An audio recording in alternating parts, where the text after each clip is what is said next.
Welcome to Love Lies Chronicles. I'd love to know what you think. Every comment helps me make the next story better. Subscribe to stay tuned. You know that moment when you look down at your wife's hand and realize her wedding ring isn't there anymore? When you ask about it and she laughs, pulls a necklace from under her shirt, and says she's keeping her options flexible. Yeah, that was my Thursday night. We were sitting at the kitchen table, having dinner like we did every evening. Nothing special, just the two of us talking about our days. I was telling Amber about a project at work when I noticed her hand reaching for her water glass. Her left hand, the one that should have had a wedding ring on it. My stomach dropped before I even asked the question. "Where's your ring?" She didn't even look up from her plate. "Oh, it's right here." She pulled a silver chain from under her shirt. And there it was. My wedding ring, the one I'd placed on her finger 3 years ago, hanging between us like some kind of cheap pendant.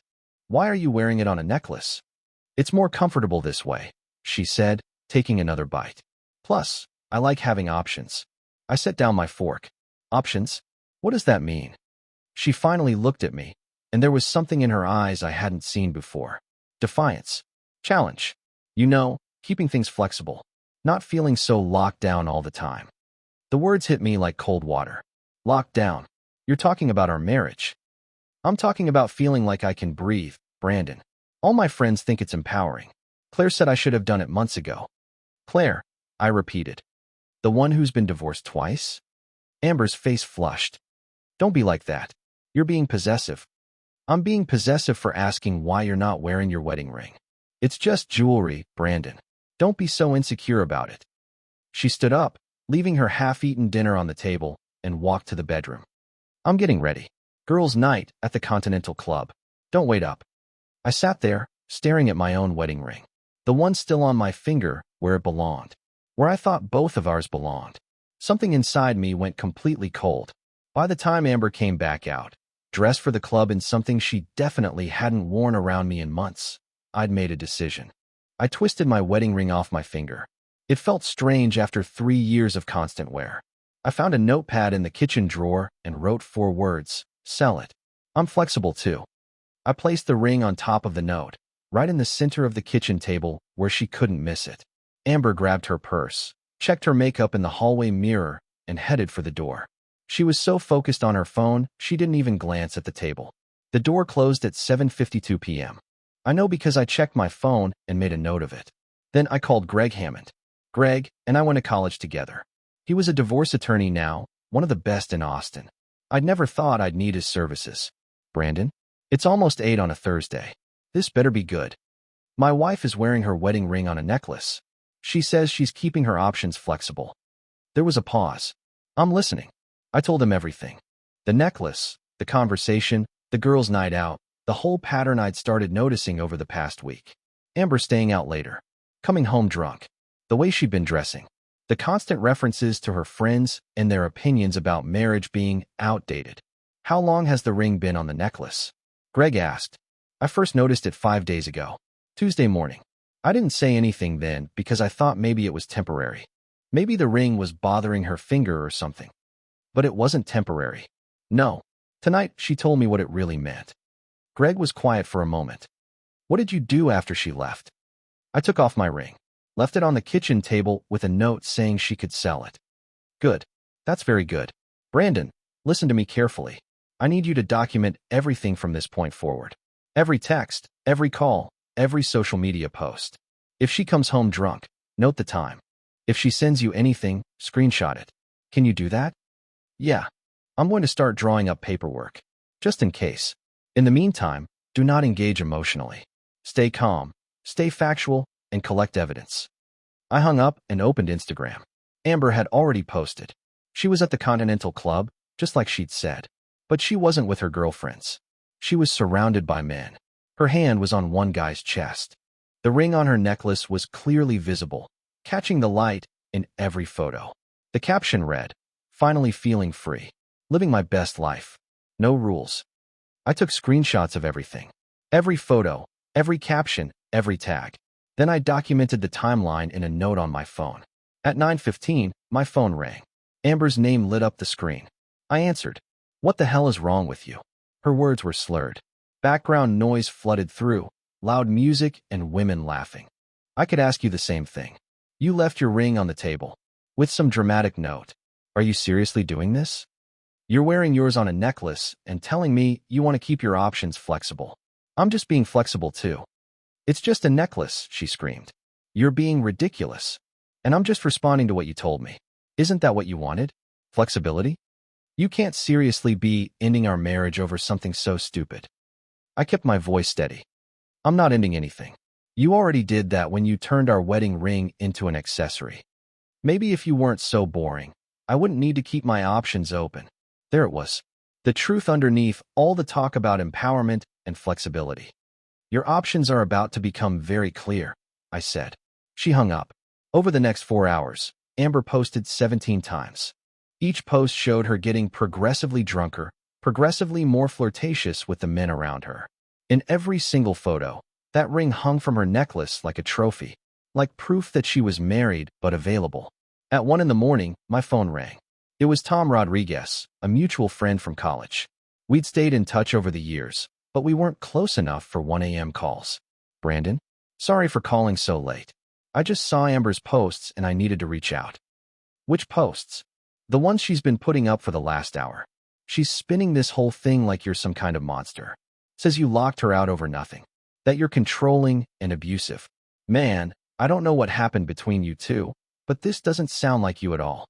I pulled up Instagram. Amber had been busy. 3 new posts, all in the last hour.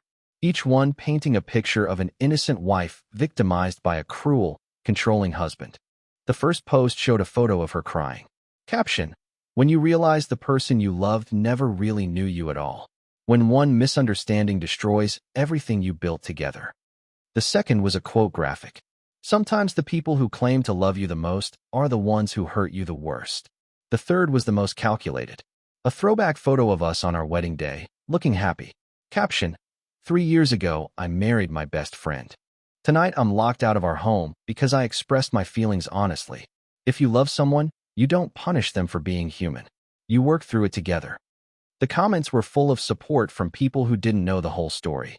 Friends saying I was terrible. Strangers calling me controlling. A few people defending me, asking what really happened, but they were drowned out. Tom, do you want to know what actually happened? I asked. Only if you want to tell me. But yeah, this whole thing seems off. I sent him the screenshots. The photos she'd posted from the bar. The captions about being free and having no rules.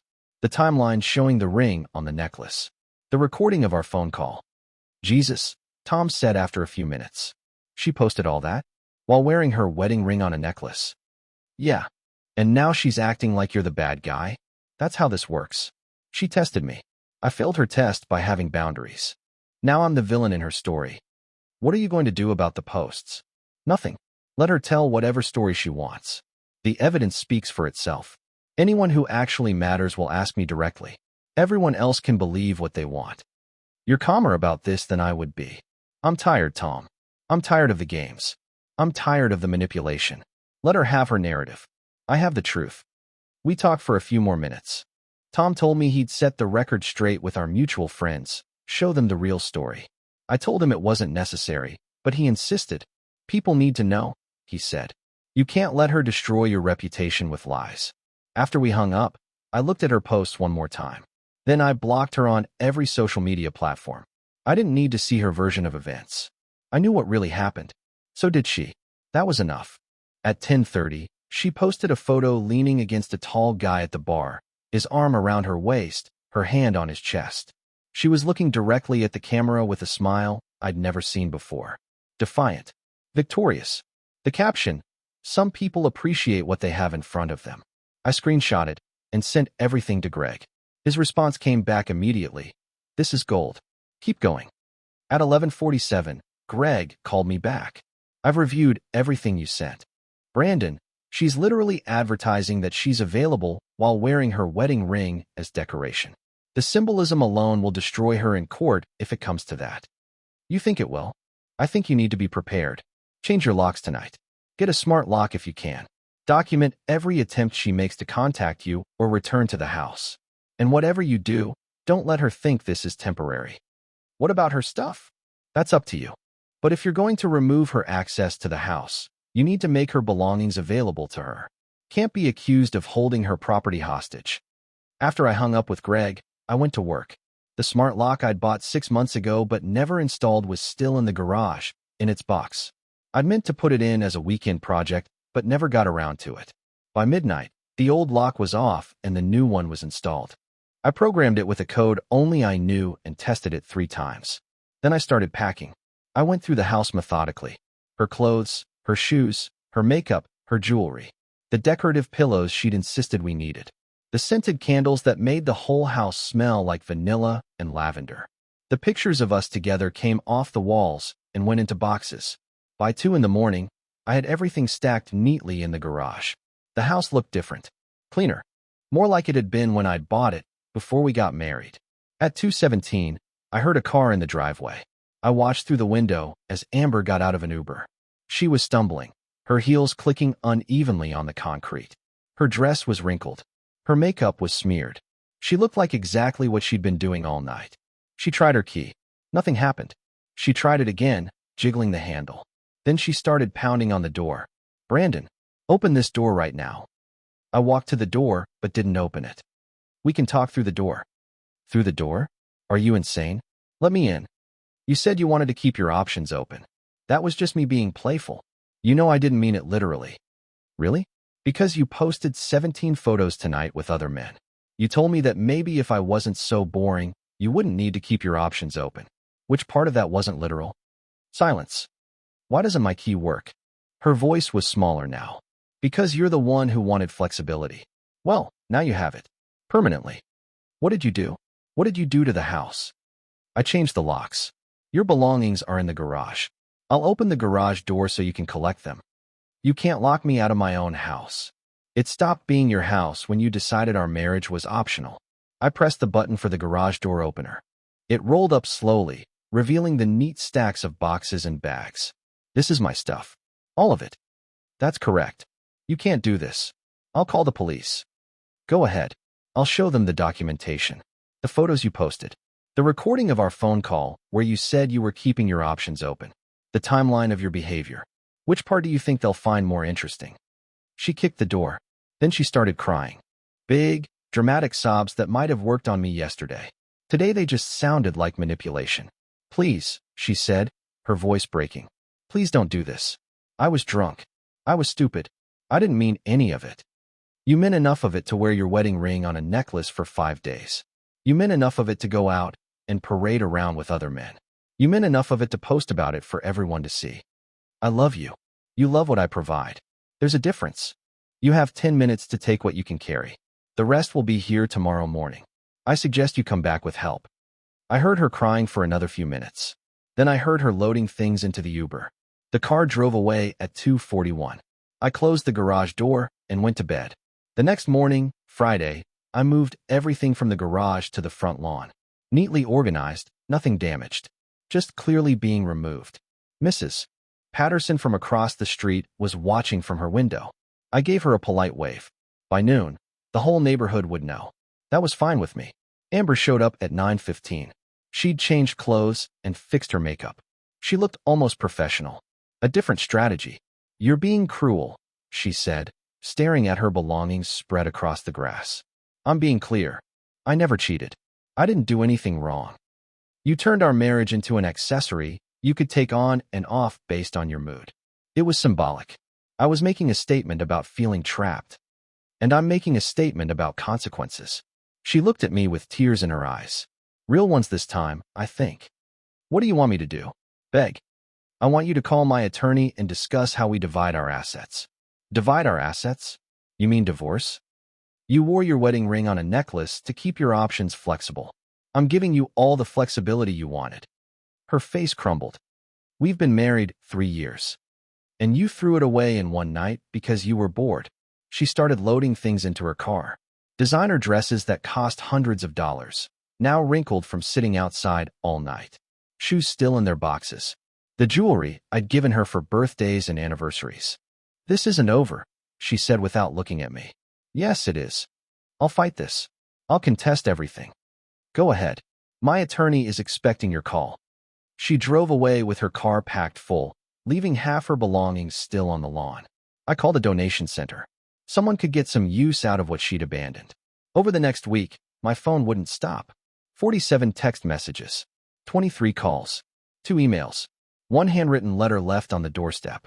Monday, you're being ridiculous. This is all because of one mistake. Tuesday, we can go to counseling. We can fix this. Please just talk to me. Wednesday, I made the worst mistake of my life. I'm so sorry. I'll do anything. Thursday, my lawyer says you can't just lock me out. You're going to regret this. To every single message, I responded the same way. Contact my attorney, Greg Hammond. And I included his number. On Monday afternoon of that week, something else happened. I was leaving my office building when Kristen pulled up in her car.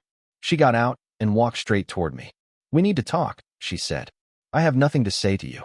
Well, I have plenty to say to you. She blocked my path to my car. Do you have any idea what you've done to my sister? She's devastated. She can barely function.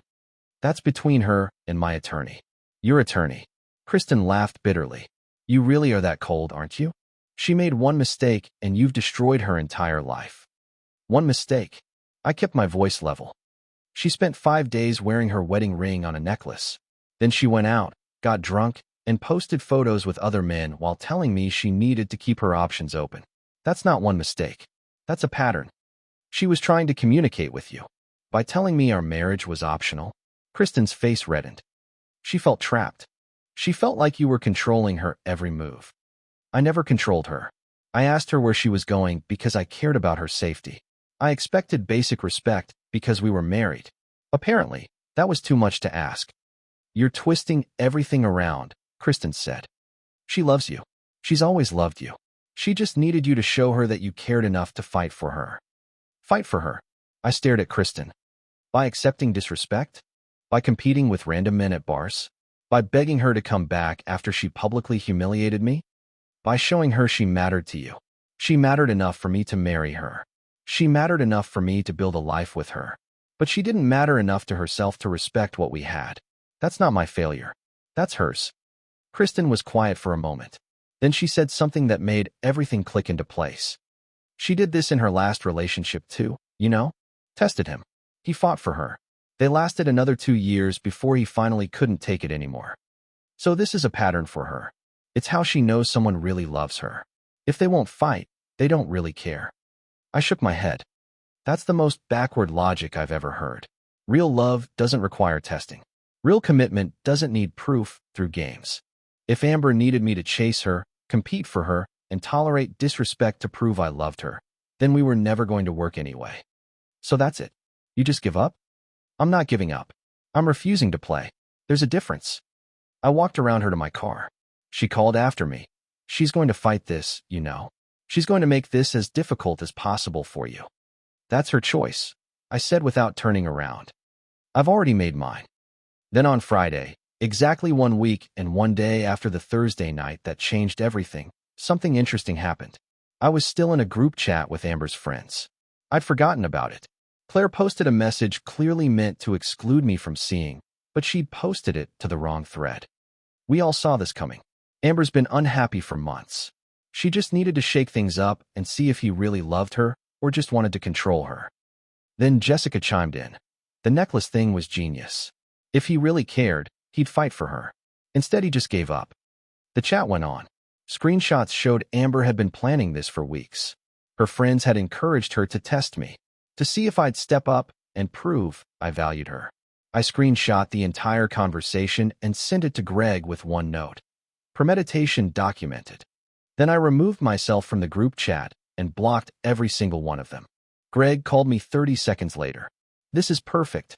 This shows she deliberately orchestrated the situation to provoke a response. Then when she got a response she didn't expect, she claimed victimhood. Brandon, if this goes to court, we're going to win. When do we file? Paperwork's ready. I'm filing Monday morning. 2 weeks before the court date, Amber's attorney requested mediation. Greg advised against it, but I agreed to 1 session. I wanted to see if there was any genuine remorse or just more manipulation. We met in a conference room downtown. Neutral territory. A mediator sat at the head of the table, professional and detached. Amber sat across from me with her attorney. She dressed conservatively, hair pulled back, minimal makeup. The grieving wife costume. The mediator opened with the standard speech about working together to find mutual solutions. Then she asked Amber to speak first. "I want to start by saying I'm sorry," Amber said, looking directly at me. "I made a terrible mistake. I let my friends influence me. I acted without thinking about how it would affect you. I never meant to hurt you." It sounded rehearsed. Every word carefully chosen by her attorney. "What specifically are you apologizing for?" I asked. She blinked. "For everything. For the necklace, for going out, for the posts. For telling me you wanted to keep your options flexible?" "I didn't mean it that way." "How did you mean it?" Her attorney jumped in. "Mr. Mitchell, we're here to find solutions, not relitigate the past." "The past is why we're here," I said. "If Amber can't even acknowledge what she actually did, how can we move forward?" The mediator nodded. "Mr. Mitchell has a point. Mrs. Mitchell, can you be more specific about what you regret?" Amber looked frustrated. "I regret making Brandon feel like I didn't value our marriage. I regret going out that night. I regret posting those photos." "Do you regret wearing your wedding ring on a necklace?" "It was just a necklace." There it was. The real Amber, breaking through the script. "You see?" I looked at the mediator. She still doesn't understand what she did wrong. She thinks this is about a piece of jewelry. It's not. It's about respect. It's about commitment. It's about looking at our marriage and deciding it was something she could toggle on and off. "That's not what I did," Amber said. "Then what did you do? Explain it to me. Explain why you took off your wedding ring and wore it on a necklace while telling me you needed to keep your options flexible. Explain what that meant, if not exactly what it sounded like." She opened her mouth, closed it, looked at her attorney. Her attorney spoke instead. "My client was expressing feelings of being constrained in the relationship. The necklace was a symbolic gesture that she needed more independence." "Independence from marriage?" I asked. "Because that's called divorce, which is what I'm giving her." The mediator tried to redirect. "Mr. Mitchell, what would it take for you to consider reconciliation?" "Nothing. There's no amount of apology or promise that would make me trust her again. She showed me who she is. She showed me that when things get difficult, when she feels restless or bored, she'll test me. She'll push boundaries. She'll see how much disrespect I'll tolerate. I'm not interested in spending my life wondering when the next test will come." "That's not fair," Amber said. "Everyone makes mistakes. Mistakes are accidental. What you did was deliberate. You planned it. Your friends encouraged it. You executed it. Then when I responded with boundaries instead of begging, you claimed it was a mistake. That's not remorse. That's regret that your strategy didn't work." Amber's face flushed red. "You're so self-righteous. Like you're perfect. Like you never did anything wrong in our marriage." "I'm sure I did plenty wrong. But I never disrespected you publicly. I never tested you. I never made you question whether I was committed to our marriage. And I never, ever treated our wedding rings like optional accessories." The mediation lasted another 30 minutes, but it went nowhere. Amber's attorney kept trying to frame me as unforgiving and rigid. I kept pointing out the documented evidence of Amber's behavior. The mediator finally called it. "I don't think we're going to reach an agreement today," she said diplomatically. "I'll note in my report that mediation was attempted in good faith, but both parties are too far apart to reconcile." As we left, Amber's attorney pulled Greg aside. I heard him say something about generous settlement offer if I'd consider being reasonable. Greg's response was short. "My client is being perfectly reasonable. Your client destroyed the marriage. She doesn't get rewarded for that." 3 weeks later, we were sitting in Travis County Family Court. Amber had hired an attorney. A good one, apparently. Someone who specialized in making wronged wives look sympathetic and controlling husbands look abusive. Her strategy was obvious from her opening statement. I was controlling. I had overreacted to a minor disagreement. I had locked her out of her home without warning. I had destroyed 3 years of marriage because she'd made a symbolic gesture about feeling constrained in our relationship. When Amber took the stand, she cried. She was good at it. I was just trying to express my feelings about feeling suffocated in our marriage.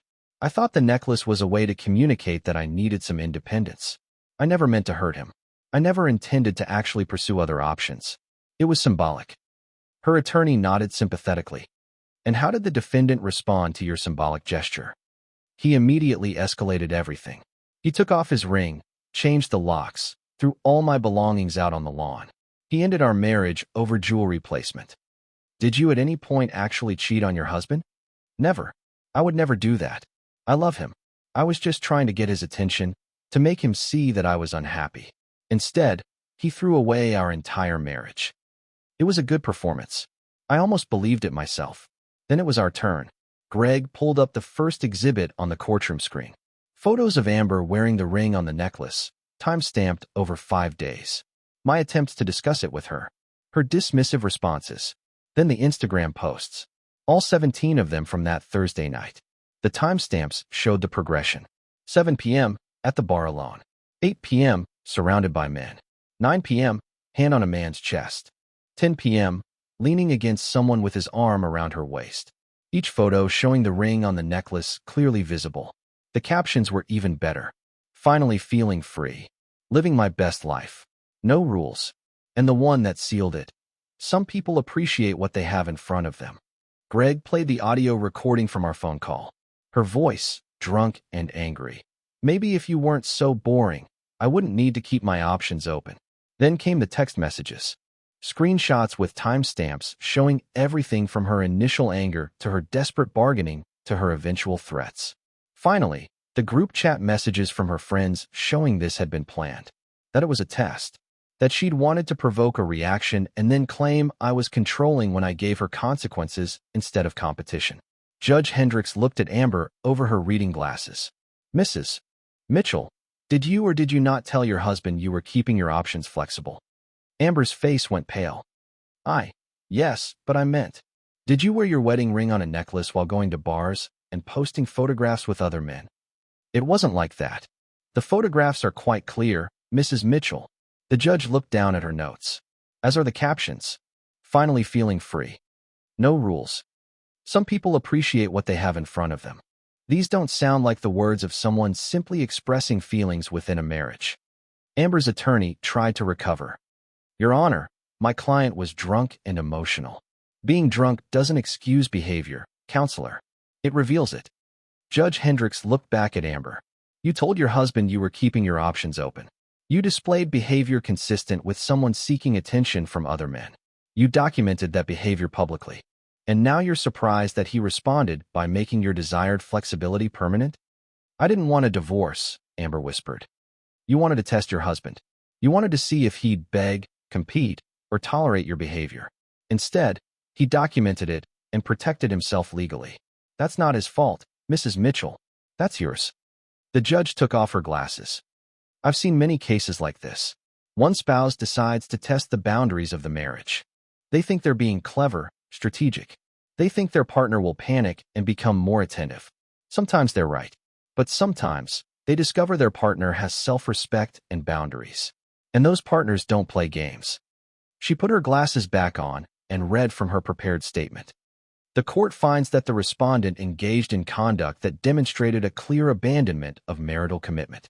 The symbolic act of removing one's wedding ring from its proper place and displaying it while seeking attention from other individuals, combined with public social media posts indicating availability and intent to pursue other options, constitutes a deliberate rejection of the marital relationship. Amber was crying again. This time, no one seemed to care. The petitioner's response, while swift, was proportionate to the respondent's actions. The respondent cannot claim surprise at consequences when she explicitly stated her intent to keep her options flexible. The petitioner simply made those options permanent. The judge continued with the specifics. The house stayed with me because it had been my premarital asset. Joint savings were split 60-40 in my favor because I contributed more. Amber got her personal property and her vehicle. No spousal support. Each of us paid our own legal fees. The marriage was dissolved effective immediately. I watched Amber's face as the ruling was read. Shock. Disbelief. The dawning realization that her test had backfired completely. Outside the courthouse, Amber's sister Kristen was waiting. She glared at me like I was something she'd found on the bottom of her shoe. Amber approached me on the courthouse steps. Are you happy now? You've destroyed everything. I didn't destroy anything. You did when you decided our marriage was something you could turn on and off. I was trying to tell you I felt unappreciated. By telling me you wanted to keep your options open? By parading around with other men while wearing our wedding ring like a fashion statement? I never would have actually done anything. But I was supposed to wait and see. Watch you test those flexible options until you decided I'd learn my lesson? Kristen stepped forward. Come on, Amber. He's not worth it. I looked at her. You're right. I'm not worth someone who thinks marriage is a game. You're cold and heartless, Kristen said. I'm someone who knows his worth. Apparently, your sister didn't.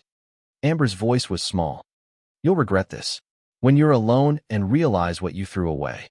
The only thing I regret is not seeing who you really were sooner. I thought I married someone who valued commitment. Instead, I married someone who thought it was jewelry she could take on and off. What happened to the man I married who loved me? He watched the woman he married put their marriage on a necklace and decided he deserved better. They walked away together. Kristen's arm around Amber's shoulders. I could hear Kristen saying something about me being heartless. About Amber being better off. Maybe she was right. Maybe Amber was better off with someone who would tolerate being treated as optional. That person just wasn't me. 3 months later, I ran into Amber at the Whole Foods on Lamar Boulevard.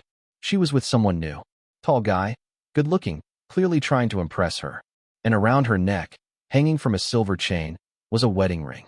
I couldn't tell if it was the same one from our marriage or a new one from her current relationship.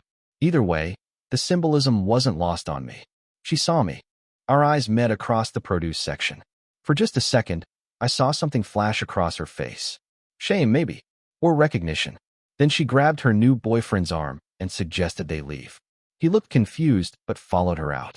I went back to shopping for dinner. I didn't feel angry. I didn't feel vindicated. I didn't feel anything except mild curiosity about whether she'd ever learn. Some people never do. People ask me sometimes if I regret how things ended. Friends tell me I could have tried counseling, given her another chance. Some people think I overreacted to just a necklace. But it was never about the necklace. It was about what the necklace represented. It was about respect. It was about someone looking at our marriage and deciding it was something she could opt in and out of based on her mood. Something she could display when it suited her and hide when it didn't. Marriage is not an accessory. Commitment is not jewelry you take on and off. And respect, once lost, can't be recovered with tears and promises. I learned something important about myself through all of this. I learned that I won't accept disrespect, even from someone I loved. I learned that boundaries are not negotiable. I learned that some tests reveal more about the person giving them than the person taking them. Amber wanted to see if I'd panic when she showed me she was desirable to others. She wanted me to compete, to beg, to prove my love by accepting whatever behavior she decided to display. Instead, I showed her that I wasn't an option to be kept open or closed at her convenience. I was a commitment she'd broken. And some things, once broken, aren't worth fixing. She wanted flexibility. I gave her freedom. Permanent, complete, irrevocable freedom. And I've never slept better. Dear listeners, that's our ending. If it resonated, subscribe to support the channel. See you next time.